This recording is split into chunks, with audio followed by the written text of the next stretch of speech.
So sometimes when you are singing or speaking, if you have a great deal of rasp in your tone quality or a sensation of scratching in your larynx, you may be tightening your ventricular folds too much while you are phonating, which phonating is just producing sound. So you have your vocal folds, which are located inside of your larynx right here, and right above the vocal folds we have our ventricular folds, or sometimes they're called false folds. And we can actually constrict so much that the ventricular folds fully cover the true folds, and you can have the scratching sensation, you can have a raspy sound as a result, and these qualities are quite undesirable, so we want to eliminate these issues. And I'm thinking this might be an issue that you might be facing. I don't know 100% for sure because I'm not a speech pathologist. And you can have the same end result of, say, scratchiness or a raspy tone quality that you don't want, and the cause is not always the same. There can be several different causes that can lead to that same end result. So we can experiment with this and see if it helps. So this is a little exercise we can do to practice opening our ventricular folds. So we can put our thumbs together like this for a really tight, restricted ventricular fold, and then we can do like this with our thumbs to help us kind of visually conceive of open ventricular folds. And tight ventricular folds are going to sound something like this.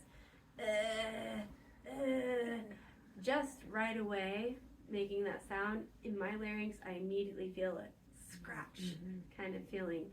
So we could try maybe saying the first bit of the alphabet while putting our thumbs together like this.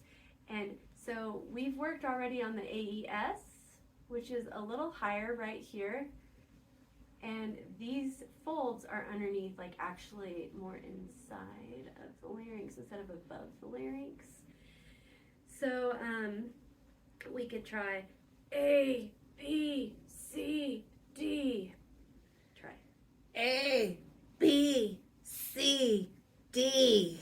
And so I'm showing this to you after you've worked on the AES exercises already for a while, because we want to be able to isolate the velum or soft palate up here in the roof of the mouth, the area of the glottic sphincter here at the top of the larynx, bottom of the tongue, and then inside of the larynx, the ventricular folds. We want to be able to identify, isolate, and control all three independently and simultaneously somehow.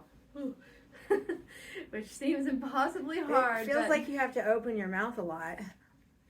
Yes, this is a great observation. We have to and the throat, or pharynx if you want a fancy word for throat, we need to really open our pharynx.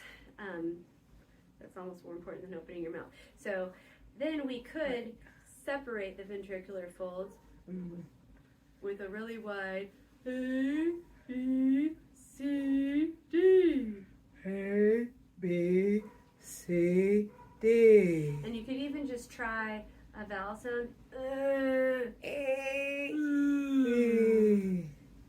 E, E.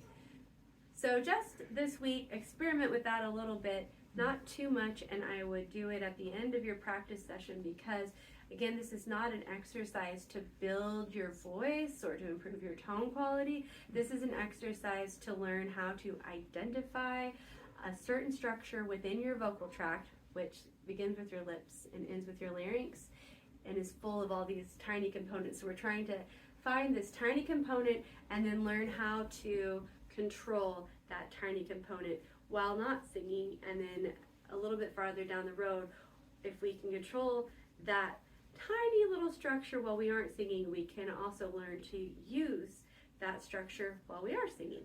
So that's what we're working towards later on. Do you have any questions about this? No, I think I understand this one. Okay, great. So you can push the square, stop the video.